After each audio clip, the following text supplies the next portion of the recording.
إن الحمد لله نحمده ونستعينه ونستغفره ونعوذ بالله من شرور أنفسنا ومن سيئات أعمالنا. من يهده الله فلا مضل له ومن يضلل فلا هادي له، وأشهد أن لا إله إلا الله وحده لا شريك له، وأشهد أن محمدا عبده ورسوله. من يطع الله ورسوله فقد رشد واهتدى، ومن يعص الله ورسوله فقد ضل وغوى ولا يضر الله شيئا. أما بعد، فإن خير الحديث كتاب الله، وخير الهدي هدي محمد صلى الله تعالى عليه وآله وسلم، وشر الأمور محدثاتها، وكل محدثة بدعة، وكل بدعة ضلالة، وكل ضلالة في النار. اللهم صل على محمد وعلى آل محمد كما صليت على إبراهيم وعلى آل إبراهيم إنك حميد مجيد. اللهم بارك على محمد وعلى آل محمد كما باركت على إبراهيم وعلى آل إبراهيم إنك حميد مجيد. يا أيها الذين آمنوا اتقوا الله حق تقاته ولا تموتن إلا وأنتم مسلمون. يا أيها الناس اتقوا ربكم الذي خلقكم من نفس واحدة وخلق منها زوجها وبث منهما رجالا كثيرا ونساء، واتقوا الله الذي تساءلون به والأرحام إن الله كان عليكم رقيبا. يا أيها الذين آمنوا اتقوا الله وقولوا قولا سديدا يصلح لكم أعمالكم ويغفر لكم ذنوبكم، ومن يطع الله ورسوله فقد فاز فوزا عظيما. أما بعد، فأعوذ بالله العظيم وبوجهه الكريم وسلطانه القديم من الشيطان الرجيم من همزه ونفخه ونفثه. بسم الله الرحمن الرحيم. وأتموا الحج والعمرة لله. سبحانك لا علم لنا إلا ما علمتنا إنك أنت العليم الحكيم. رب اشرح لي صدري ويسر لي أمري واحلل عقدة من لساني يفقه قولي واجعل لي وزيرا من أهلي. رب زدني علما، رب زدني علما، رب زدني علما. اللهم إنا نسألك علما نافعا ورزقا طيبا وعملا متقبلا. اللهم أرنا الحق حقا وارزقنا اتباعه، وأرنا الباطل باطلا وارزقنا اجتنابه. اللهم إنا نعوذ بك من شر النفاثات في العقد ومن شر حاسد إذا حسد. اللهم لا تشمت بنا الأعداء ولا الحاسدين. اللهم من أرادنا وأراد الإسلام والمسلمين سوءا فأشغله بنفسه، واجعل كيده في نحره، واجعل تدبيره تدميره. قرآن حکیم میں اللہ ذوالجلال والاکرام مالک الملک والعلام ارحم الراحمین احسن الخالقین ذوالجلال والاکرام ارشاد فرما رہا ہے وَأَتِمُّ الْحَجَّ وَالْعُمْرَةَ لِلَّهِ. حج اور عمرے کو مکمل کرو اللہ کے لیے. اللہ کے لیے حج کرو، اللہ کے لیے عمرہ کرو. عزیزان محترم، آپ جانتے ہیں کہ الحمدللہ حج عمرے کے دروس و اسباق میں دو اہم ترین دروس اسباق ہم بیان کر چکے ہیں. ایک ہے توحید باری تعالی، جس کا خلاصہ یہ ہے کہ اس پوری کائنات کا خالق و مالک کون ہے؟ اللہ ذوالجلال والاکرام. چپے چپے پر، پتے پتے پر، ذرے ذرے پر اللہ تبارک و تعالی کی حکومت قائم ہے. تو جب اس پوری کائنات کا خالق مالک، اس کو پیدا کرنے والا، اس کا نظام چلانے والا تنہا اللہ سبحانہ و تعالی ہے، تو پھر ہر قسم کی عبادت کا مستحق واحد بھی اللہ ذوالجلال والاکرام ہی ہے. ہر قسم کی عبادت، قولی ہو، قلبی ہو، بدنی ہو، مالی ہو، ہر قسم کی عبادت کا مستحق واحد کون ہے؟ اللہ ذوالجلال والاکرام. توحید کی تیسری قسم ہے توحید اسماء و صفات، کہ اللہ تبارک و تعالیٰ کے اچھے اچھے پیارے پیارے خوبصورت صفاتی نام ہیں، ان ناموں کو ماننا، ان پر ایمان لانا لفظاً و اعتقاداً و معناً. تو یہ توحید کا خلاصہ ہے. اور جو اس کی ضد ہے، نقیض ہے، شرک، اس سے اپنے آپ کو بچانا. دوسرا اہم ترین سبق جو ہم نے بیان کیا تفصیل کے ساتھ الحمدللہ وہ یہ ہے کہ حج اور عمرہ، حقیقت یہ ہے کہ قدم قدم پر حج کرنے والے کو، عمرہ کرنے والے کو محمد الرسول اللہ صلی اللہ علیہ وآلہ وسلم کی سنت مبارکہ کی اتباع کا، پیروی کا، غیر مشروط تابعداری کا سبق دیتا ہے۔ قرآن حکیم کی آیت بھی ہے، قل ان کنتم تحبون اللہ، اے پیارے پیغمبر آپ کہہ دیجئے، اعلان کر دیجئے، ان کنتم تحبون اللہ، اگر واقعی تم محبت کرتے ہو اللہ رب العالمین سے، فاتبعونی، تو میری اتباع کرو، میری پیروی کرو، میری تابعداری کرو۔ جیسے میرا عقیدہ ہے ایسے ہی تمہارا عقیدہ ہونا چاہیے، جیسے میری شکل صورت ہے ویسے ہی تم بھی اپنی شکلیں صورتیں بناؤ، جیسے میرا لباس ہے اللہ رب العالمین کے حکم کے مطابق، تو ہر معاملے میں، حکومت کا، سیاست کا، قیادت کا، زراعت کا، معیشت کا، معاشرت کا، تعلیم کا، غمی کا، خوشی کا، خلوت کا، جلوت کا، زندگی کے ہر معاملے میں محمد الرسول اللہ صلی اللہ علیہ وآلہ وسلم کو اسوہ حسنہ مان کر آپ کے طریقہ مبارکہ کے مطابق زندگی بسر کرنا، یہ حج کا دوسرا اہم ترین سبق ہے، اور الحمدللہ ہم نے تفصیل کے ساتھ اس پر گفتگو کی ہے۔ اسی سلسلہ مبارکہ کو آگے چلاتے ہوئے، اور یہ سلسلہ مبارکہ کا تیسرا اور آخری جمعہ ہے، آئندہ جمعۃ المبارک انشاءاللہ آنے والے 10 ایام کے تعلق سے نیا موضوع بیان کریں گے۔ تو آج کے خطبہ جمعۃ المبارک میں حج کے جو دروس و اسباق ہیں کہ حج سے کیا حاصل ہوتا ہے، کیا بات سمجھ میں آتی ہے کہ اللہ تبارک و تعالی نے جو زندگی میں ایک بار کم از کم یہ حج فرض قرار دیا ہے ہر صاحب استطاعت کے اوپر، تو اس کے تقاضے کیا ہیں، مقتضیات کیا ہیں؟ انہی میں سے ایک یہ ہے، قرآن کریم کی آیت ہے، وَأَتِمُّ الْحَجَّ وَالْعُمْرَةَ لِلَّهِ، حج اور عمرے کو اللہ کے لیے کرو۔ صرف حج اور عمرہ اللہ کے لیے کرے نہیں، بلکہ جمیع عبادات۔ حج تو ایک تربیت دے رہا ہے، سبق دے رہا ہے، اس کے علاوہ جتنی عبادات ہیں وہ تم نے کس کے لیے کرنی ہے؟ اللہ ذوالجلال والاکرام کے لیے کرنی ہے۔ نماز، زکوٰۃ، روزہ، حج، عمرہ، مسجد بنانا، مدرسہ تعمیر کرنا، یتیموں کی کفالت کرنا، مسکینوں پر خرچ کرنا، غرباء کی ضرورتیں پوری کرنا، ضرورت مند اور حاجت مند کی ضروریات زندگی کا خیال رکھنا۔ الغرض جتنی بھی نیکیاں ہیں، جتنے بھی نیک اعمال ہیں، وہ کس کے لیے کرنے چاہیے؟ اللہ ذوالجلال والاکرام کے لیے کرنے چاہیے۔ کم من عمل صغیر تکبرہ النیہ، کتنے ہی اعمال بظاہر چھوٹے ہوتے ہیں، حقیر ہوتے ہیں، لیکن نیت انہیں بڑا کر دیتی ہے، اتنا بڑا کر دیتی ہے کہ وہ عمل پہاڑ سے بھی بڑا ہو جاتا ہے۔ جس طرح کے محمد الرسول اللہ صلی اللہ علیہ وآلہ وسلم ارشاد فرماتے ہیں، لا يتصدق احد بتمرة من كسب طيب ولا يقبل الله الا طيبا الا اخذها بيمينه فيربيها كما يربي احدكم فلوه او قلوصه حتى تكون مثل الجبل او اعظم۔ دیکھو جب تم میں سے کوئی شخص اللہ کی راہ میں ایک کھجور خرچ کرتا ہے حلال طیب اور پاکیزہ مال سے، یہ خرچ کرنا چاہیے۔ قرآن مجید اور حدیث مبارکہ جا بجا ہمیں اللہ کی راہ میں خرچ کرنے کا حکم دیتا ہے۔ یہ کنجوسی اور بخل ایسی صفت ہے جس کی مذمت کی گئی قرآن میں بھی اور احادیث مبارکہ میں بھی۔ تو مسلمان کو کنجوس نہیں ہونا چاہیے، بخیل نہیں ہونا چاہیے، بلکہ اللہ کی راہ میں خرچ کرنے والا ہونا چاہیے۔ اور خرچ کیسے کرے؟ اخلاص کے ساتھ خرچ کرے، حلال طیب اور پاکیزہ مال سے خرچ کرے۔ تو جب تم اللہ کی راہ میں حلال طیب پاکیزہ مال سے خرچ کرتے ہو، خواہ ایک کھجور ہی کیوں نہ ہو، تو اللہ تبارک و تعالی اسے اپنے دائیں ہاتھ سے قبول فرما لیتا ہے۔ اور اللہ تبارک و تعالی کے دونوں ہاتھ دائیں ہیں، جیسے اللہ سبحانہ و تعالی کی شان کے شایع ہے۔ فَيُرَبِّيهَا كَمَا يُرَبِّي أَحَدُكُمْ فَلُوَّهُ وَقَلُوصًا، تم نے تو اللہ کی راہ میں ایک کھجور خرچ کی تھی، لیکن اللہ تبارک و تعالی اس میں اضافہ فرماتا رہتا ہے، اس کی تربیت اور نشو و نما فرماتا رہتا ہے، اسے بڑھاتا چڑھاتا رہتا ہے۔ جس طرح کہ تم اپنی گھوڑی کے بچے کو یا اپنی اونٹنی کے بچے کو پالتے ہو، بڑا کرتے ہو، یہاں تک کہ وہ جوان ہو جاتی ہے، تو ایسے ہی وہ چھوٹی سی کھجور اللہ تبارک و تعالی اس کی نشو و نما فرماتا ہے، یہاں تک کہ وہ بہت بڑے پہاڑ کے برابر ہو جاتی ہے، بلکہ اس سے بھی بڑی ہو جاتی ہے۔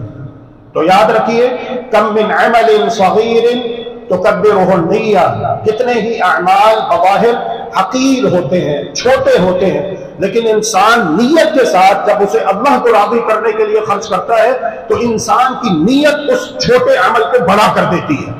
محمد رسول اللہ صلی اللہ علیہ وآلہ وسلم نے اعلان کیا، اللہ کی راہ میں اللہ کے دیے ہوئے مال سے خرچ کرو، اللہ کی راہ میں اللہ کے دیے ہوئے مال سے خرچ کرو۔ چندے کی اپیل کون کر رہے ہیں؟ محمد رسول اللہ صلی اللہ علیہ وآلہ وسلم۔ تمام صحابہ جو حاضرین تھے اس وقت، انہوں نے جو ان کے پاس جمع پونجی تھی اللہ کی راہ میں خرچ کرتے ہوئے نبی مکرم صلی اللہ علیہ وآلہ وسلم کے پاس لا کر جمع کروا دی۔ جب اس کی گنتی کی گئی تو وہ کل مال جو صحابہ نے خرچ کیا اور جسے ایک جگہ پہ جمع کیا گیا، جب اسے شمار کیا گیا تو وہ 1,00,000 درہم تھے۔ کتنے؟ 1,00,000 درہم۔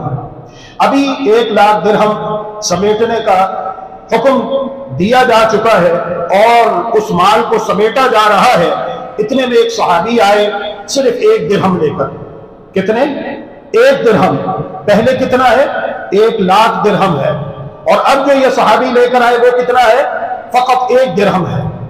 تو بعض صحابہ نے حیرت و استعجاب سے اس کی جانب دیکھنا شروع کیا، تعجب کیا حیرت کے ساتھ، کہاں پر 1,00,000 درہم ہے اور کہاں یہ 1 درہم ہے۔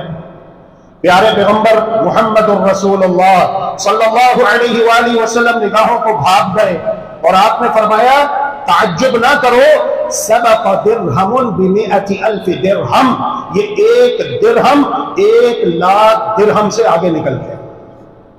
جتنا اجر و ثواب، بات کو سمجھیے غور سے اور اپنے ایمان کو تازہ کیجیے، اور اس بات کو سمجھیے کہ اللہ تبارک و تعالیٰ کے نزدیک اخلاص کی بڑی اہمیت ہے۔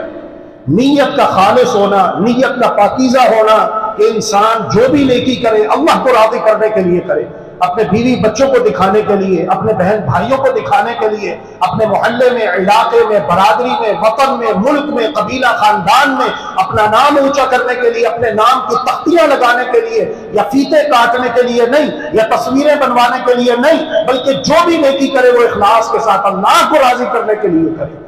تمام صحابہ نے مل کر جو خرچ کیا، جب اسے جمع کیا گیا تو وہ کتنا ہے؟ 1,00,000 درہم بنے۔ اور اس اکیلے صحابی نے کتنا خرچ کیا؟ 1 درہم۔ اور محمد الرسول اللہ صلی اللہ علیہ وسلم فرما رہے ہیں جتنا اجر و ثواب اللہ رب العالمین نے 1,00,000 درہم خرچ کرنے والے میرے مختلف صحابہ کو عطا کیا، اس سے زیادہ اجر و ثواب میرے اس اکیلے صحابی کو عطا کیا جس نے صرف 1 درہم خرچ کیا۔ جو کہ بات اخلاص کی ہے، اللہ تبارک و تعالی جانتا ہے یہ شخص اعلان سن کر، چندے کی اپیل سن کر اپنے گھر گیا، اپنا مال چیک کیا، اس کے پاس صرف 2 ہی درہم تھے، صرف 2 درہم تھے۔ اس نے 1 درہم اپنے لیے اور اپنے بیوی بچوں کے لیے رکھ لیا، اور 1 درہم اللہ کی راہ میں اللہ کے حکم پر خرچ کر دیا۔ اور اللہ جانتا ہے اس کے دل کا حال، کہ وہ سرگوشی کرتے ہوئے یہ کہہ رہا ہوگا یقیناً کہ یا اللہ تو جانتا ہے میرے پاس صرف یہی 2 درہم ہیں، 1 درہم اپنے لیے اپنے بیوی بچوں کے لیے رکھ رہا ہوں، اور یہ دوسرا درہم تیری راہ میں تیرے حکم پر خرچ کر رہا ہوں، اے اللہ قبول فرما لے۔ اگر میرے پاس اس سے زیادہ ہوتا تو میں اس سے زیادہ خرچ کرتا۔ تو فرمایا کہ وَأَتِمُّ الْحَجَّ وَالْعُمْرَةَ لِلَّهِ، حج اور عمرے کو اللہ کے لیے کرو۔ اگر تم حج عمرہ کرو گے لوگوں کو دکھانے کے لیے کہ خانہ کعبہ کا طواف بھی ہو رہا ہے اور ایک ہاتھ میں موبائل فون بھی ہے، تصویریں لی جا رہی ہیں، لائیو فیس بک پہ چلا رہا ہے، یوٹیوب پہ چلا رہا ہے، یوٹیوبر ہے، ٹک ٹاکر ہے، تو سوشل میڈیا پہ ساتھ ساتھ اپنی مشہوریاں بھی کر رہا ہے، تشہیر بھی کر رہا ہے، کر رہی ہے، میل ہو یا فیمیل ہو، کوئی بھی ہو کرنے والا، تو نیکی برباد، نیکی ضائع۔ نیکی کو تو چھپانا چاہیے جس طرح اپنے گناہوں کو ہم چھپاتے ہیں۔ تو اللہ رب العالمین نے یہ حکم دیا، اور یہ بڑا اہم سبق ہے جو حج اور عمرہ کرنے والوں کو دیا جاتا ہے، کہ جو بھی عمل کرنا ہے، جو بھی نیکی کرنی ہے، وہ کس کے لیے ہے؟ اللہ رب العالمین کے۔ ان لوگوں کا کیا ہے؟ عن قریب جب ہم مر جائیں گے تو اپنے ہی بیگانے ہو جائیں گے، اور ہمیں غسل دینے کے بعد، کفن کی 3 چادروں میں چھپانے کے بعد، ہماری نماز جنازہ پڑھنے کے بعد ہمیں قبرستان لے جا کر زمین میں گھڑا کھود کر قبر نکال کر وہاں پہ لٹا کر اپنے بیگانے ہو جائیں گے، یہ کہتے ہوئے مٹی ڈالو، مٹی ڈالنے کا ثواب ملتا ہے۔ بس یہیں تک تھا دنیا والوں کا ساتھ. اب آگے کون ہے؟ آگے کون کام آنے والی ذات ہے؟ اللہ رب العالمین کی ذات ہے. لہذا اللہ رب العالمین ہم سب کو اپنی تربیت کرنے کی توفیق عطا فرمائے. وَكَمْ مِنْ عَمَلٍ كَبِيرٍ تُصَغِّرُهُ النِّيَّةُ، اور کتنے ہی اعمال بڑے ہوتے ہیں، چوٹی کا عمل ہے، پہاڑ جتنا عمل ہے، لیکن نیت کی خرابی کی وجہ سے وہ عمل بظاہر دکھنے میں بڑا نظر آ رہا ہوتا ہے لیکن حقیقت میں چھوٹا ہو جاتا ہے. استغفر اللہ واتوب الیہ. حج عمرے سے ملنے والے دونوں سو اسباق میں ایک اہم ترین سبب فرقہ واریت کا خاتمہ ہے. پوری دنیا سے آئے ہوئے مسلمان، ایتھوپیا، نائجیریا، افریقہ، ایشیا کے ممالک لے لیجئے، تھائی لینڈ، اسی طرح برونائی، پاکستان، انڈیا، بنگلہ دیش، برما، پھر پاکستان کے مختلف صوبے ہیں، پھر ان صوبوں سے جانے والے مختلف شہروں سے، مختلف گاؤں گوٹ دیہات سے لوگ جو ہیں، وہاں پر کوئی فرق اور امتیاز ان کے درمیان باقی نہیں رہتا کہ یہ عربی ہے، یہ عجمی ہے، یہ پاکستانی ہے، یہ امریکی ہے، یہ فرانسیسی ہے، یہ جرمن سے آیا ہوا ہے، یہ اٹلی سے آیا ہوا ہے، یہ چائنا کے مسلمان ہے، یہ جاپان سے آئے ہوئے ہیں، کوئی فرق باقی نہیں رہتا. یہ سب اللہ کے بندے ہیں اور ایک اللہ کی عبادت کرتے ہوئے آئے ہیں اور ایک اللہ رب العالمین کی توحید کے گیت گاتے ہوئے، گن گاتے ہوئے آئے ہیں. اور ان سب کی زبانوں پر یہ نہیں کہ اپنا اپنا ملک ہے، اپنا اپنا قومی پرچم ہے، اپنا اپنا قومی ترانہ ہے. مسلمان بٹے ہوئے ہیں 56 60 70 ملکوں میں، اور اگر کہیں پر کوئی مسئلہ ہو جاتا ہے تو کہا جاتا ہے آپ اپنے کام سے کام رکھو، آپ کو کیا لگے یہ مسئلہ فلاں ملک والوں کا ہے، یہ مسئلہ فلسطینیوں کا ہے، تم اس ملک میں رہتے ہو، تمہیں کیا لگے، تم اپنے کام سے کام رکھو. معاہدے ہوئے بین الاقوامی ایسا نہیں ہے. فرقہ واریت کا خاتمہ ہو جاتا ہے. پوری دنیا سے آئے ہوئے مسلمان اپنے اپنے قومی لباس اتار کے سادہ سفید 2 انسلی چادریں زیب تن کر لیتے ہیں. زبان پہ کیا ہے؟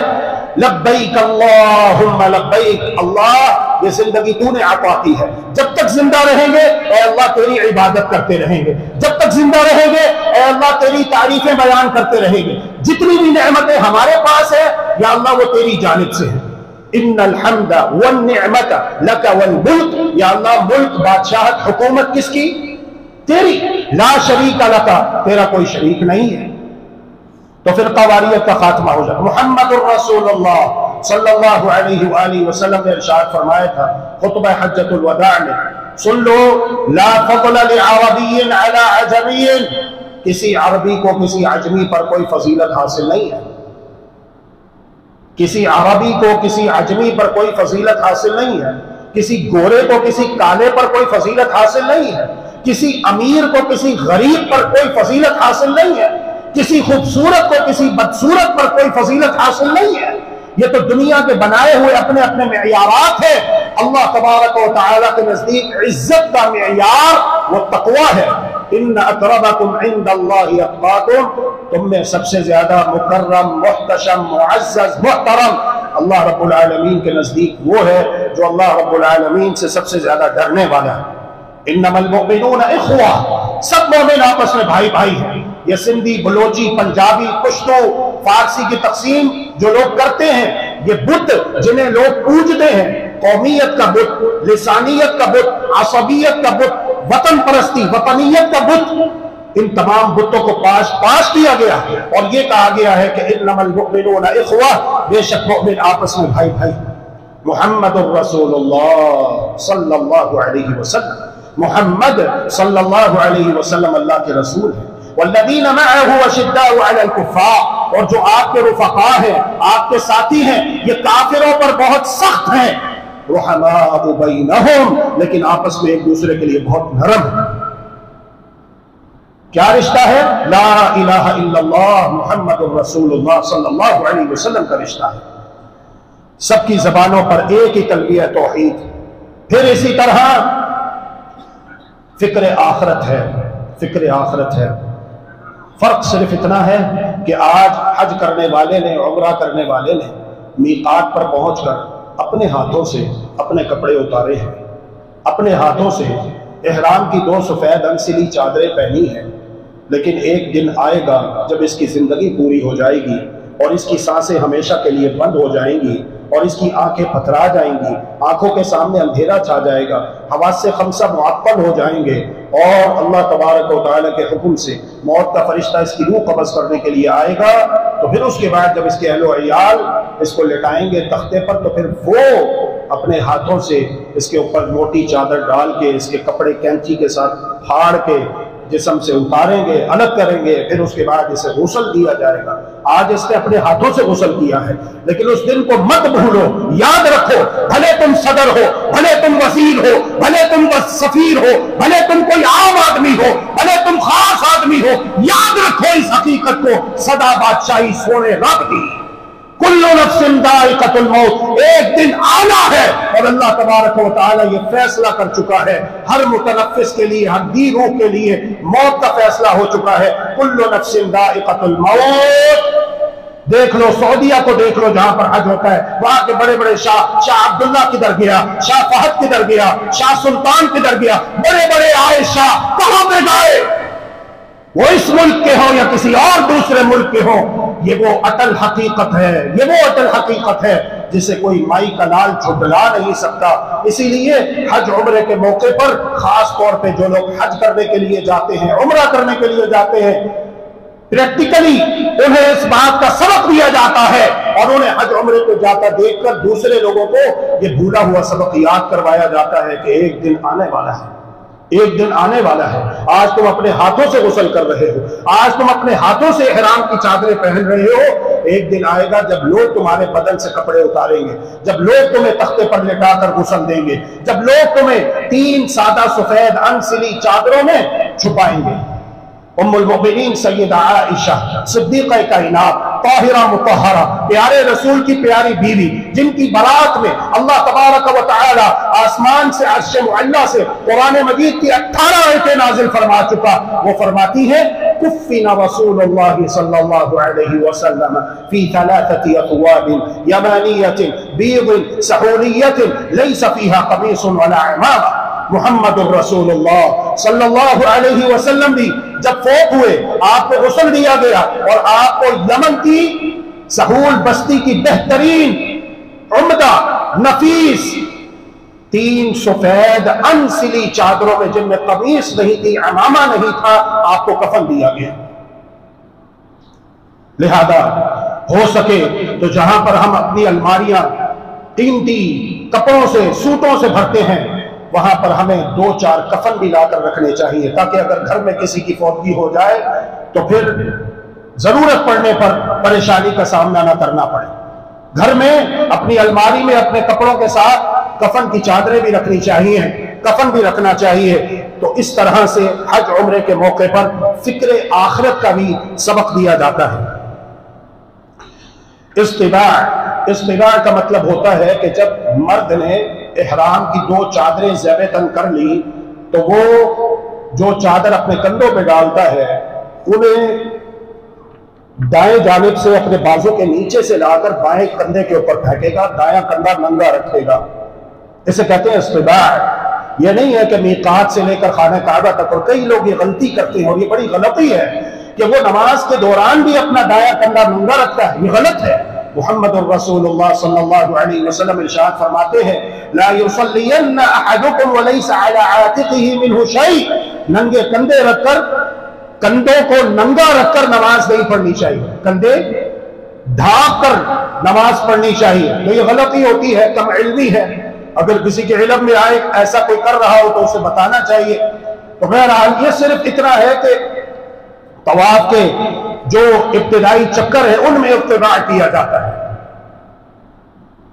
دایاں کندھا ننگا رکھا جاتا ہے، اور رمل آہستہ آہستہ اچھل اچھل کے دوڑنا، کیونکہ کفار اس جانب حطیم میں بیٹھے ہوتے تھے، مسلمانوں کا مذاق اڑاتے تھے، اور جب مسلمان مدینہ سے مکہ آئے عمرہ کرنے کے لیے تو کہنے لگے ان کو دیکھو، یہ جب سے مکہ چھوڑ کے مدینہ گئے ہیں انہیں یثرب کی وبا نے آ لیا، بخار زدہ ہو گئے، کمزور ہو گئے، بیمار ہو کر آئے، تانے مارتے تھے۔ تو اللہ کے رسول صلی اللہ علیہ وسلم نے حکم دیا، اے میرے بہادروں، اے میرے رفقاء، اے میرے صحابہ، جب تم نے طواف کرنا ہے تو رمل کرنا ہے، اچھے طریقے سے اپنے جسم کو مضبوطی کے ساتھ آہستہ آہستہ اچھالتے ہوئے دوڑتے ہوئے طواف کے 3 پہلے چکر تم نے مکمل کرنے ہیں، حجر اسود سے بھاگنا شروع کرنا ہے اور رکن یمانی پر آ کر رک جانا ہے، کیونکہ وہ دوسری جانب بیٹھے ہوتے تھے، اور پھر یہاں پہ آہستہ آہستہ چلتے ہوئے ربنا آتنا فی الدنیا حسنہ وفی الآخرۃ حسنہ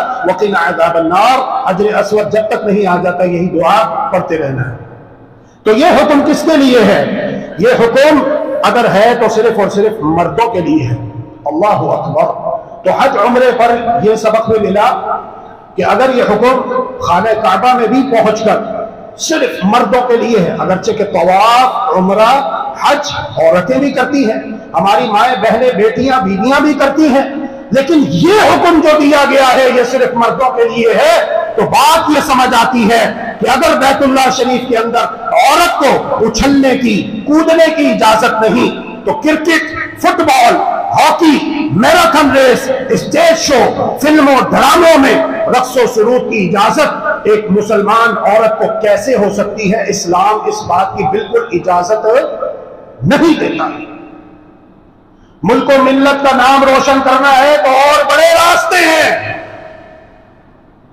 لیکن ملک و ملت کا نام روشن کرنے کے لیے مسلمان بیٹی کو چاہیے، حوا کی بیٹی کو چاہیے، بنت حوا کو چاہیے، بنات آدم کو چاہیے، کوئی ایسا کام نہ کرے جس سے اللہ رب العالمین ناراض ہوتا ہے، جس سے اللہ رب العالمین ناراض ہوتا ہے۔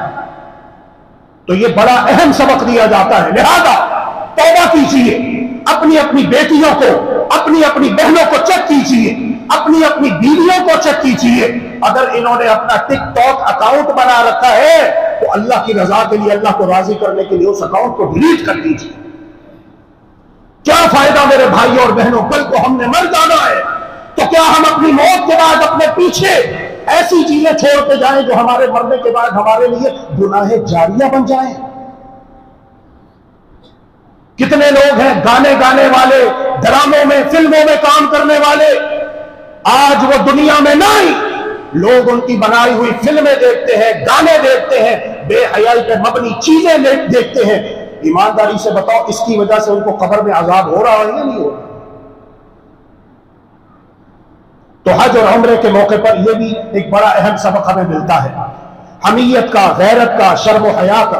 ام المؤمنین سیدہ عائشہ رضی اللہ تعالی عنہا فرماتی ہے، احرام کی حالت میں ہم عورتیں ہوتی، کوئی اجنبی مرد نہ ہوتا تو ہم اپنے چہروں سے پردے کی چادر ہٹا دیتی، لیکن جو ہی کوئی اجنبی مرد سامنے آتا، سدلت احدانا جلبابها علی وجہہا، تو ہم فوراً سر کے اوپر سے اپنے پردے کی چادریں گرا لیتی اپنے چہروں پر اور اپنے چہرے کو چھپا لیتی۔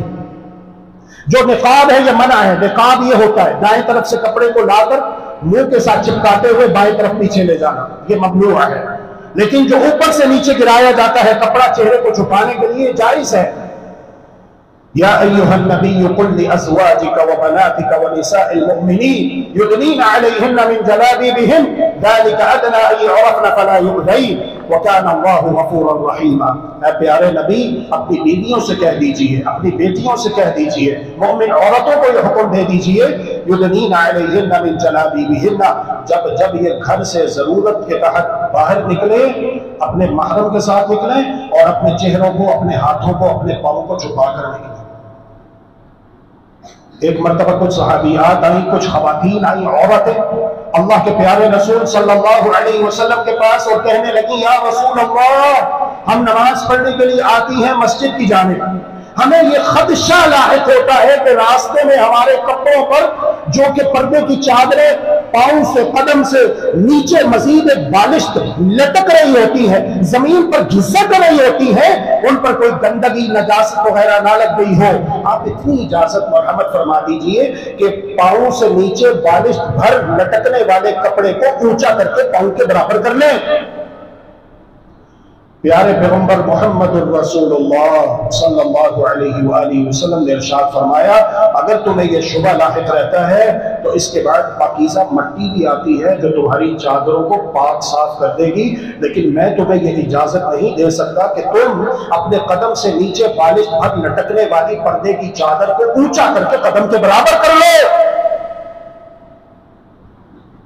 عزیزان محترم غور کیجئے کہ اگر دین اسلام میں عورت کو یہاں تک تعلیم دی گئی اور اس بات کی تاکید کی گئی ہے کہ جب وہ اپنے گھر سے باہر نکلے اپنے قدم تک کو چھپا کے نکلے تو یہ جو خوبصورت چہرہ ہے اسے مردوں کے سامنے ظاہر کرنے کی، ایک ہی آفس میں، کمپنی میں، فیکٹری میں کام کرنے کی مردوں کے شانہ بشانہ اسلام کیسے اجازت دے سکتا ہے؟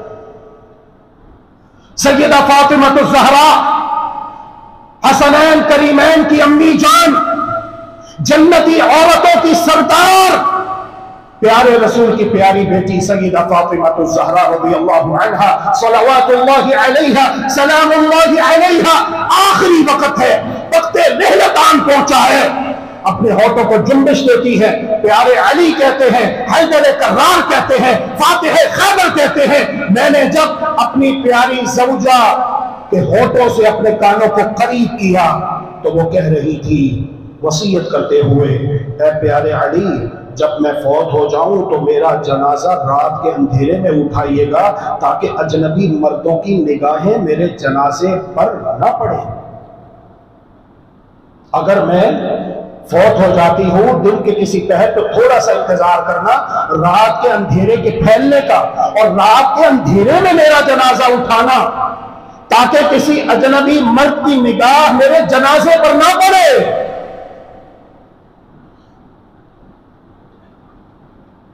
ہم ان کی بیٹیاں ہیں، ہم ان کی بہنیں ہیں، اللہ رب العالمین ہمیں ان کے ساتھ قیامت کے دن اکٹھا کرے اور اپنی جنتوں میں جمع فرمائے، انبیاء صدیقین شہداء و صالحین کی رفاقت نصیب فرمائے، اللہم آمین برحمتک یا ارحم الراحمین۔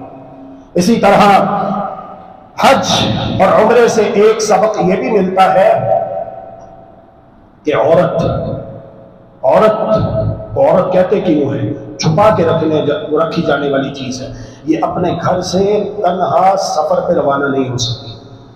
ایک صحابی آئے، انہوں نے کہا کہ یا رسول اللہ انی کتبت فی غزوۃ کذا و کذا، فلاں غزوے میں میں اپنا نام لکھوا چکا ہوں، جہاد کے لیے، قتال کے لیے، اعلاء کلمت اللہ کے لیے، لیکن یا رسول اللہ میری بیوی تنہا حج پہ روانہ ہوئی ہے۔ اللہ کے رسول صلی اللہ علیہ وآلہ وسلم نے ارشاد فرمایا جہاد پہ جانے کا پروگرام کینسل کر دو، جاؤ پہلے اپنی بیوی کے پیچھے اس کے ساتھ حج کرو، اسے حج کرواؤ، پھر اس کے بعد آنا غزوے میں شریک ہونے کے لیے، جہاد کرنے کے لیے۔ تو اس حدیث مبارکہ سے پتہ چلا، اور جیسا کہ دوسری حدیث پر صراحت موجود ہے، لا تسافر المرأة الا ومعها ذو محرم، کوئی بھی عورت اپنے محرم کے بغیر سفر نہ کرے۔ عورت کمزور ہے، اسے اغوا کیا جا سکتا ہے، یہ اپنا دفاع مضبوطی کے ساتھ نہیں کر سکتی، اس لیے جب بھی گھر سے باہر نکلے اپنے شوہر کو لے کر اپنے ساتھ نکلے، اپنے والد کے ساتھ نکلے، اپنے شوہر کے ساتھ نکلے، اپنے بھائی کے ساتھ نکلے، اپنے بیٹے کے ساتھ نکلے، لیکن اکیلی نہ نکلے۔ کالج کے لیے جا رہی ہے یا اسکول کے لیے یا یونیورسٹی کے لیے، باہر بھیڑیے گھوم رہے ہیں، عزتوں کے ڈاکو، عزتیں تار کرنے والے، دیکھتے نہیں آئے دن کیسے کیسے واقعات معاشرے میں رونما ہوتے رہتے ہیں۔ اللہ رب العالمین ہمارے اہل و عیال کی، سب اہل ایمان کی حفاظت فرمائے اور ہم سب کو اپنی عافیت اور حفاظت میں رکھے۔ تو یہ بھی ایک حج کا ایک اہم ترین سبق ہے۔ اللہ رب العالمین نے قرآن مجید میں ارشاد فرمایا ہے، اعوذ باللہ من الشیطان الرجیم، بسم اللہ الرحمن الرحیم، الحج اشہر معلومات، حج کے مہینے معلوم ہیں، فمن فرض فیہن الحج فلا رفث ولا فسوق ولا جدال فی الحج۔ ان مہینوں میں جو مسلمان اپنے اوپر حج فرض کر لے اسے چاہیے کہ وہ 3 باتوں سے خاص طور پر اجتناب کرے، رفث، فسوق، جدال۔ حج کے دوران بالخصوص اور حج کے بعد جب اپنے گھر کو، اپنے ملک کو، اپنے علاقے میں لوٹے تو بالعموم ان 3 باتوں سے اجتناب کرنا ہے، رفث، فسوق اور جدال۔ رفث کا معنی حلال مباشرت، اور حلال مباشرت سے متعلقہ کسی بھی قسم کی گفتگو جو میاں بیوی آپس میں کرتے ہیں نہیں کر سکتے، کیونکہ آپ حج کے لیے روانہ ہو چکے ہیں، پاکیزہ تعلق ہے، لیکن اس دوران اللہ رب العالمین نے منع کیا. پوائنٹ ٹو بی نوٹڈ، اگر حلال مباشرت کے متعلق گفتگو نہیں ہو سکتی تو کیا حرام مباشرت کے متعلق گفتگو ہو سکتی ہے؟ جب حلال مباشرت کی اجازت نہیں تو کیا حرام مباشرت کی اجازت ہو سکتی ہے؟ جب حلال مباشرت اور اس کے مقدمات سے دور رہنے کا حکم دیا گیا تو جو حرام مباشرت ہے بدرجہ اولا اس سے دور رہنے کا بھی حکم. اپنے ذہن کو پاک صاف رکھو، اپنے خیالات کو پاک صاف رکھو، اپنے جذبات کی حفاظت کرو، اپنے نگاہوں کی حفاظت کرو. اسی لیے تو قرآن کہتا ہے کہ مومن مردوں سے کہہ دیجئے، مومن عورتوں سے کہہ دیجئے کہ وہ اپنی نگاہیں جھکا کے رکھیں، اپنی شرمگاہوں کی حفاظت کریں. دیکھتے نہیں خانہ کعبہ کا طواف کرتے ہوئے عورتیں بھی ہوتی ہیں وہاں پر، اور کئی عورتیں تو ایسی ہوتی ہیں اللہ ان کو ہدایت نصیب فرمائے جو فتنے کا مرکز بنی ہوئی ہوتی ہے، حالانکہ انہیں حکم دیا گیا زینت کو چھپانے کا اور وہ یہاں پہ خوب بن ٹھن کے آئی ہوئی ہوتی ہے. تو ایک مسلمان کو حکم دیا گیا اپنے جذبات کو، اپنے خیالات کو پاکیزہ رکھو، اپنی نگاہوں کی حفاظت کرو، شہوانی گفتگو نہیں کرنی.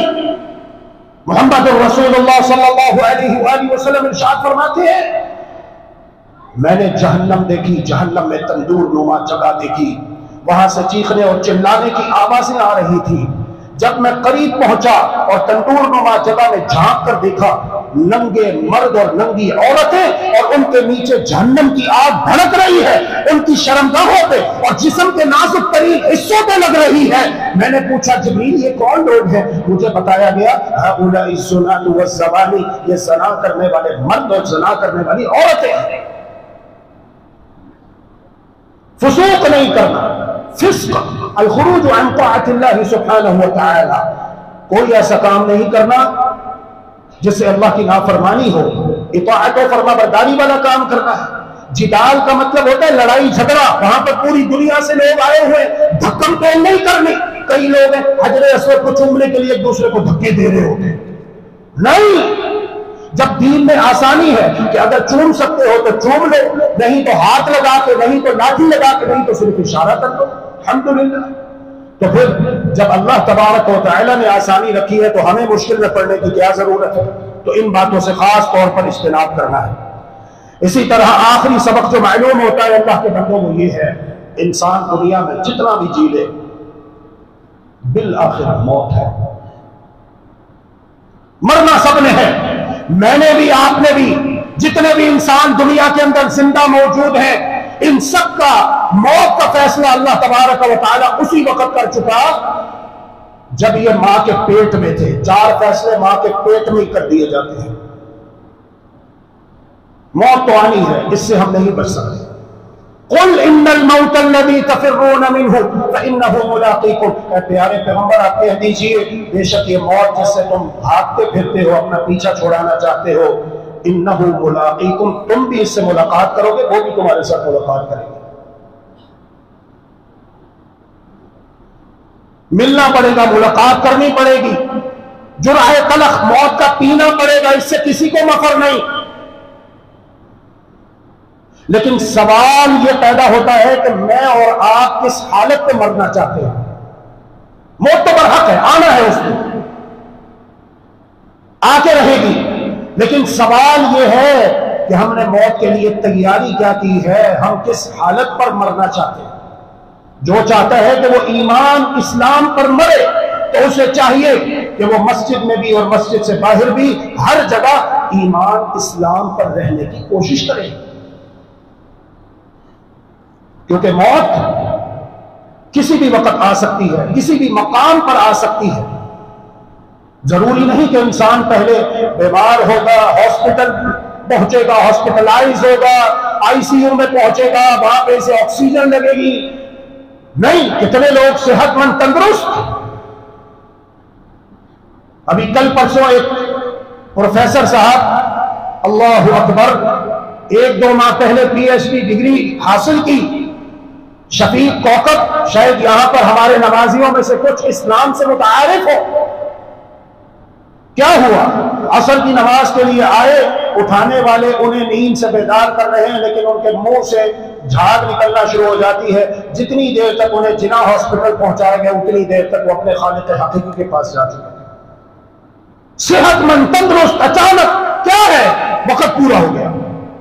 محمد الرسول اللہ صلی اللہ علیہ وآلہ وسلم حج کر رہے ہیں، آپ کا ایک صحابی اپنی اونٹنی کے اوپر بیٹھا ہوا ہے، اپنی اونٹنی کے اوپر بیٹھے بیٹھے لبیک اللہم لبیک لبیک لا شریک لک لبیک ان الحمد والنعمت لک والملک لا شریک لک، یہ تلبیہ توحید دہرا رہا ہے۔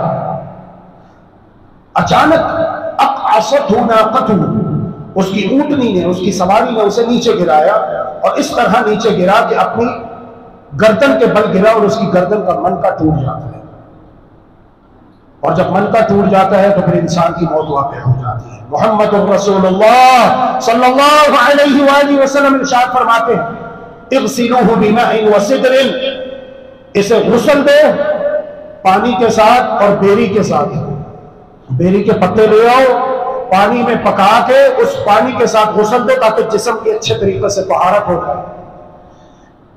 وَلَا تُحَنِّطُوا، اسے خوشبو نہیں لگانی، وَلَا تُخَمِّرُوا رَأْسَهُ، اس کا سر نہیں ڈھانپنا، کیونکہ احرام کی حالت میں سر ڈھانپنا ممنوع ہے۔ فَإِنَّهُ يُبْعَثُ يَوْمَ الْقِيَامَةِ مُلَبِّيًا، آج دنیا میں اس کی موت واقع ہوئی ہے لبیک اللہم لبیک لبیک لا شریک لک لبیک، پکارتے پکارتے، تو کل قیامت کے دن اسی حالت پر اسے کھڑا کیا جائے گا، اور اس کی زبان پہ لبیک اللہم لبیک لبیک لا شریک لک لبیک ان الحمد والنعمت لک والملک لا شریک لک لبیک اللہم لبیک لبیک لا شریک لک لبیک ان الحمد والنعمت لک والملک لا شریک لک، لبیک اللہم لبیک پکارتا وہ کھڑا ہوگا۔ اور اس کے برعکس استغفر اللہ واتوب الیہ، کتنے ایسے لوگ ہیں، آج میڈیا کا دور ہے، آپ دیکھتے رہتے ہیں، ویڈیوز آتی رہتی ہیں۔ اللہ رب العالمین ہمیں، ہماری اولادوں کو، ہمارے اہل عیال کو، سب اہل ایمان کو خاتمہ بالایمان نصیب فرمائے، اور ہر حالت میں مسجد سے بعد ایمان اسلام پر رہنے کی توفیق عطا فرمائے۔ کوئی گانے گاتا ہوا مر رہا ہے، استغفر اللہ، کوئی شراب پی کر مر رہا ہے، کوئی زنا کرتا ہوا مر رہا ہے، کوئی کلب میں ڈانس کرتا ہوا مر رہا ہے، استغفر اللہ واتوب الیہ۔ موت کسی بھی وقت آ سکتی ہے، کسی بھی مقام پر آ سکتی ہے۔ تو یہ بڑا ایک اہم سبق ہے۔ ایک محدث شیخ الحدیث حدیث پڑھاتے پڑھاتے اپنے شاگردوں کو جب اس حدیث پر پہنچتے نا، یہی حدیث جو بھی آپ نے سنی ہے کہ ایک صحابی اپنی سواری کے اوپر سوار ہے، لبیک اللہم لبیک کہہ رہا ہے، پکار رہا ہے، سواری سے نیچے گرا اور فوت ہو گیا۔ جب یہ حدیث اپنے شاگردوں کو پڑھاتے تو رو پڑتے اور ان پر رقت طاری ہو جاتی، اور بالآخر اللہ کی بارگاہ میں ہاتھ اٹھاتے دعا مانگتے کہ یا اللہ مجھے بھی ایسی ہی موت نصیب فرما کہ میں بھی میدان عرفہ میں ہوں، حج کے لیے حرام زیبِ تن کیا ہوا ہو، اور میری زبان پہ بھی تلبیہ توحید ہو، اور وہاں سے موت کا فرشتہ میری روح قبض کرنے کے لیے آ جائے۔ دعا کرتے، اللہ رب العالمین دعاؤں کو سننے والا اور قبول کرنے والا ہے۔ وہ بھی تھا پاکستان کا شہزادہ خطیب ملت علامہ احسان الہی ظہیر رحمہ اللہ رحمتا واسعہ، مسجد نبوی کے سامنے بقیع الغرقد میں امام مالک بن انس کے قدموں میں قبر کے پاس بیٹھ کے اللہ سے دعا کی۔ کس اخلاص کے ساتھ دعا کی ہوگی؟ اللہ جب میں مروں تو یہاں پر مجھے قبر نصیب فرمانا۔ جاؤ جا کے دیکھ لو، پوری دنیا گواہ ہے، آج علامہ احسان الہی ظہیر رحمت اللہ علیہ کی قبر وہیں پر ہے جہاں پر انہوں نے اللہ سے دعا کی تھی کہ اللہ مجھے یہاں پر قبر نصیب فرما۔ ہوتے ہیں اللہ کے کئی نیک بندے۔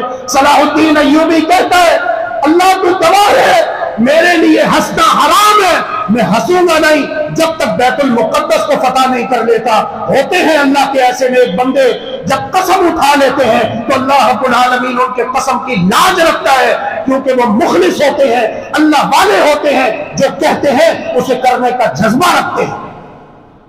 اور پھر تاریخ شاہد ہے جب تک بیت المقدس فتح نہیں ہوا تھا صلاح الدین ایوبی کے چہرے پر کسی نے مسکراہٹ نہیں دیکھی تھی۔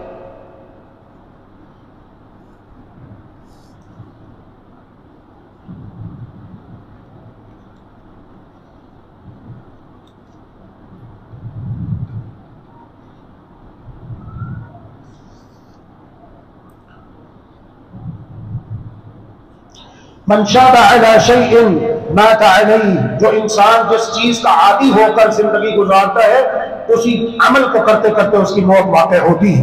ومن مات علی شیء بعث علیہ، اور یاد رکھیے کہ انسان جس حالت میں مرتا ہے قیامت کے دن اسی حالت میں اسے کھڑا کیا جائے گا۔ اللہ رب العالمین ہم سب کو ایمان اسلام پر زندہ رکھے اور ایمان اسلام پر سعادت والی شہادت والی موت نصیب فرمائے۔ وآخر دعوانا الحمد للہ رب العالمین، وصلی اللہ وسلم علی نبینا محمد وعلی آلہ وصحبہ اجمعین برحمتک یا ارحم الراحمین۔